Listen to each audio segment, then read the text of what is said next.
प्रिय विद्यार्थियों, मैं गुरमीत सिंह, सह आचार्य हिंदी विभाग, राजकीय महाविद्यालय बूंदी, BA तृतीय वर्ष, प्रथम प्रश्न पत्र के अंतर्गत आज मेरे व्याख्यान का विषय आधुनिक हिंदी कविता में प्रथम अध्याय मैथिली शरण गुप्त द्वारा रचित महाकाव्य यशोधरा से उद्धृत काव्य के अंशों की व्याख्या करना है। यशोधरा मैथिली शरण गुप्त का एक अत्यंत मार्मिक काव्य है, जिसमें उन्होंने उपेक्षिता यशोधरा के चरित्र को गरिमा प्रदान की है। सिद्धार्थ जीवन की क्षणभंगुरता एवं निरर्थकता से दुखी होकर निर्वाण प्राप्ति के लिए घर छोड़कर चले जाते हैं। वे अपनी पत्नी यशोधरा तथा पुत्र राहुल को सोता हुआ छोड़कर जाते हैं। भोर होने पर जब यशोधरा को इसका पता चलता है तो वह आत्मग्लानि से भर जाती है और पश्चाताप करती है। इन अंशों में यशोधरा का पश्चाताप तथा उच्चादर्श चित्रित किया है। वस्तुतः राष्ट्र कवि मैथिली शरण गुप्त ने अपने इस यशोधरा काव्य में एक ऐसी नारी को स्थापित करने का प्रयास किया है जिसको समाज ने किसी प्रकार से कोई महत्व प्रदान नहीं किया।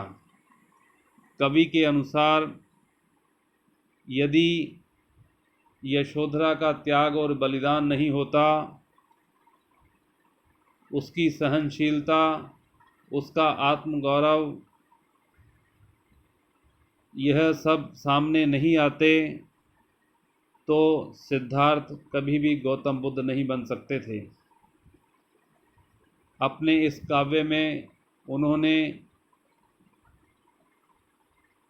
इन्हीं बातों का उल्लेख करते हुए यशोधरा के चारित्रिक विशेषताओं को उद्घाटित करने का स्तुत्य प्रयास किया है। अब हम काव्य की व्याख्या करते हैं। सिद्धि हेतु स्वामी गए, यह गौरव की बात, पर चोरी चोरी गए, यही बड़ा व्याघात, सखी वे मुझसे कहकर जाते। अपने काव्य का आरंभ करते हुए कवि ने यशोधरा के मुख से कहलवाया है। अपनी सखी को संबोधित करते हुए यशोधरा कहती है कि हे सखी, मेरे पति अर्थात सिद्धार्थ सिद्धि हेतु अपने लक्ष्य को साधने के लिए, निर्वाण प्राप्ति के लिए मेरे स्वामी गए हैं। यह मेरे लिए अत्यंत गौरव और सम्मान का विषय है। लेकिन एक बात मेरे मन को अत्यंत अप्रियकर लग रही है कि वह मुझे बताकर नहीं गए, अर्थात उन्होंने मुझे बताना उचित नहीं समझा और चोरी चोरी घर से मेरा त्याग करके चले गए। यही बड़ा व्याघात, यही मेरे लिए सबसे बड़ा दुख का विषय है। सखी वे मुझसे कहकर जाते। सखी है सखी, उन्हें चाहिए था कि वह मुझे बताकर जाते तो मैं सहर्ष कभी भी उनके मार्ग में बाधा बनकर खड़ी नहीं रहती, अपितु उन्हें अपने लक्ष्य को साधने के लिए और भी अधिक प्रोत्साहित करती। कह तो क्या मुझको वे अपनी पथ बाधा ही पाते। प्रश्न, यदि कहकर जाते तो क्या मुझको वे अपनी पथ बाधा ही पाते, अपने पथ का कांटा ही समझते। यशोधरा वस्तुतः इसके माध्यम से कहना चाहती है कि मैं कभी भी उनके मार्ग में बाधक नहीं बनी। मैं हमेशा से उनकी अनुगामिनी रही हूँ। मुझको बहुत उन्होंने माना, फिर भी क्या पूरा पहचाना। मैंने मुख्य उसी को जाना, जो वे मन में लाते, सखी वे मुझसे कहकर जाते। वह अपनी सखी को संबोधित करते हुए कहती है कि यद्यपि उन्होंने मुझे बहुत मान सम्मान दिया है, लेकिन फिर भी क्या पूरा पहचाना। लेकिन प्रश्न यहाँ पर यह उपस्थित होता है कि क्या वह मुझे पूरा पहचान पाए हैं, मेरे चरित्र को, मेरे स्वभाव को क्या उन्होंने पूर्ण रूपेण पहचान लिया है। मैंने मुख्य उसी को जाना, जो वे मन में लाते। वो जो कुछ भी बात उनके मन में थी, मैं उसका पूरी तरह से समर्थन करती आई हूँ हमेशा से, और करती रहूँगी। यह बात उन्होंने अच्छी तरह से वह मुझे समझ नहीं पाए। मैंने मुख्य उसी को जाना, जो वे मन में लाते, सखी वे मुझसे कहकर जाते। हे सखी, उन्हें मुझसे कहकर जाना चाहिए था, मुझे बताकर जाना चाहिए था। स्वयं सुसज्जित करके क्षण में, प्रियतम को प्राणों के पण में, हमी भेज देती हैं रण में, क्षात्र धर्म के नाते, सखी वे मुझसे कहकर जाते। इसके बाद वह यशोधरा अपनी सखी को संबोधित करते हुए कहती है कि हम तो वह भारतीय नारियां हैं जो अपने उच्चादर्श, अपने त्याग और अपने बलिदान के लिए हमेशा जानी जाती हैं।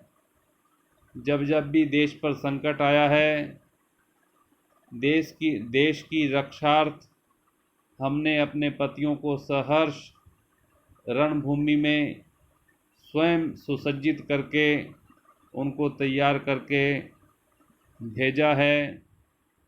स्वयं सुसज्जित करके क्षण में, प्रियतम को प्राणों के पण में, पण करते हैं गोद को, प्राणों की गोद में हम ही भेज देती, हम स्वयं ही भेज देती हैं रण में, रणभूमि में, क्षात्र धर्म के, क्षत्रिय धर्म का निर्वहन करने के लिए। हम तो स्वयं अपने पतियों को सहर्ष युद्ध भूमि में जाने के लिए कहती हैं, लेकिन एकमात्र मेरे मन में यही टीस और तड़फ निरंतर बनी रहती है कि मेरे पति, मेरे स्वामी मुझे बताकर नहीं गए और घर से चोरी चोरी चले गए। हुआ न यह भी भाग्य अभागा, किस पर विफल गर्व अब जागा, जिसने अपनाया था त्यागा, रहें स्मरण हो आते, सखी वे मुझसे कहकर जाते। वह आगे अपने उद्गार व्यक्त करती हुई कहती है कि हो सकता है कि मैं सौभाग्यशाली नहीं हूँ, मेरे भाग्य में यह सब कुछ नहीं था। हुआ न यह भी भाग्य अभागा, किस पर विफल, मेरा भाग्य सफल नहीं हो पाया, वो विफल रहा। अब मैं गर्व करूं भी तो किस पर करूं, किस पर विफल गर्व अब जागा, जिसने अपनाया था, जिस व्यक्ति ने मुझे वरण किया था, अपनाया था, आज उसी व्यक्ति ने मुझे त्याग दिया है। तो समझो मेरी क्या दशा हुई होगी। रहें स्मरण हो आते, लेकिन फिर भी मैं इतना कहती हूँ कि वह मुझे हमेशा स्मरण आते रहें, रहें स्मरण हो आते, सखी वे मुझसे कहकर जाते। हे सखी, एकमात्र मेरे मन में यही अभिलाषा और आकांक्षा रही है कि उनको मुझे बताकर जाना चाहिए था, जो संभव नहीं हो सका। उसके बाद फिर वह कहती है, नैन उन्हें हैं निष्ठुर कहते, पर इनसे जो आंसू बहते, सदै हृदय वे कैसे सहते, गए तरस ही खाते, सखी वे मुझसे कहकर जाते। मेरे नेत्रों से किस प्रकार से निरंतर उनके जाने के बाद अश्रुधारा प्रवाहित हो रही है, मेरे नेत्र किस प्रकार से रक्तिम वर्ण के हो गए हैं।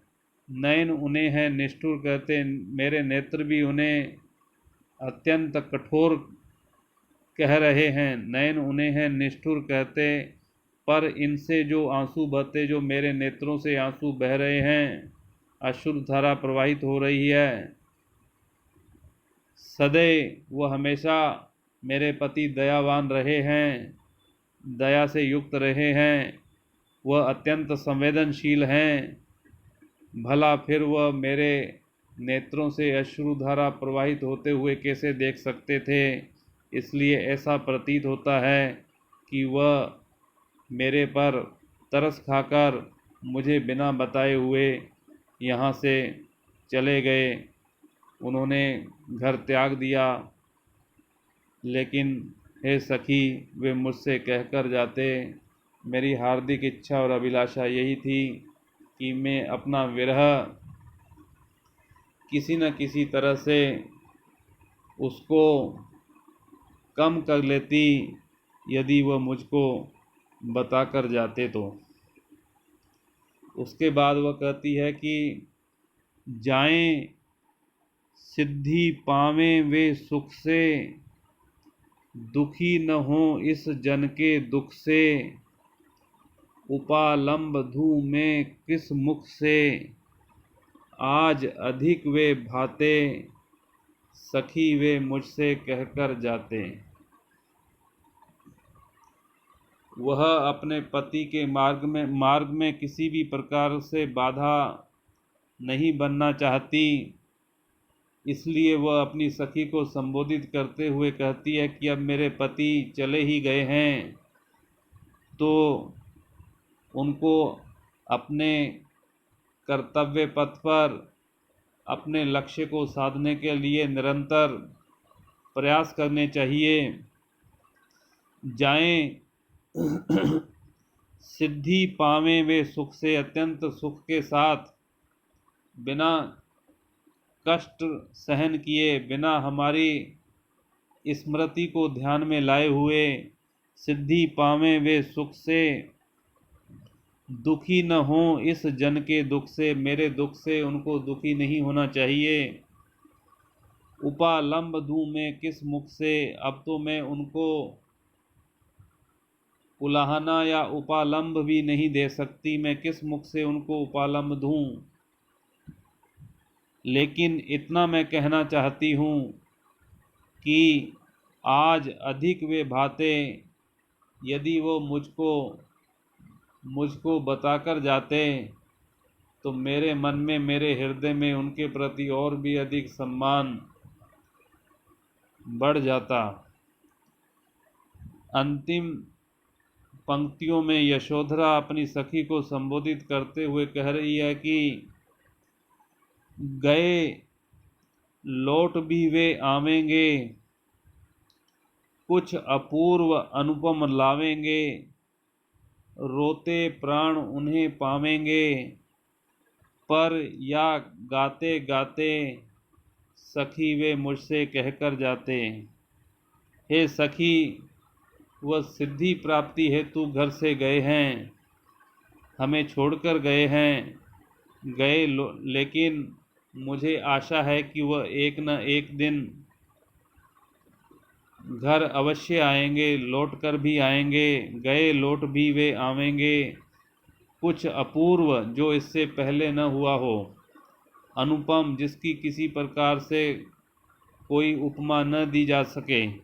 कुछ अपूर्व अनुपम लावेंगे, इस प्रकार की कोई सिद्धि, कोई प्राप्ति वह लेकर आएंगे। रोते प्राण उन्हें पावेंगे। लेकिन मैं इतना कहना चाहती हूँ कि जब भी वह वापस घर को आएंगे तो मुझे बिलखता हुआ, मुझे विरह में तड़पता हुआ वह देखेंगे। रोते प्राण उन्हें पावेंगे, पर या गाते गाते सखी वे मुझसे कहकर जाते, हे सखी, यदि वे मुझको बताकर जाते, मेरी सहमति से जाते, तो मैं उनके स्वागत के लिए किस प्रकार से तैयार रहती और मैं किस प्रकार से मंगल गीत के साथ उनका स्वागत करती। लेकिन अब तो यह मेरी दशा है कि उनको मेरे प्राण रोते रोते ही स्वीकार करेंगे। तो विद्यार्थियों, इस प्रकार से यशोधरा महाकाव्य में महाकवि मैथिली शरण गुप्त ने भारतीय नारी के उच्चादर्श को किस प्रकार से चित्रित करने का प्रयास किया है। यशोधरा की चारित्रिक विशेषताओं को उद्घाटित करने का प्रयास किया है। वह एक श्रेष्ठ नारी ही नहीं, अपितु श्रेष्ठ विरहिणी, श्रेष्ठ जननी, श्रेष्ठ योगिनी, श्रेष्ठ मानिनी कही जा सकती हैं। इस प्रकार से इस काव्य की व्याख्या आज हमने की है। अगला वीडियो हम बाद में प्रसारित करेंगे।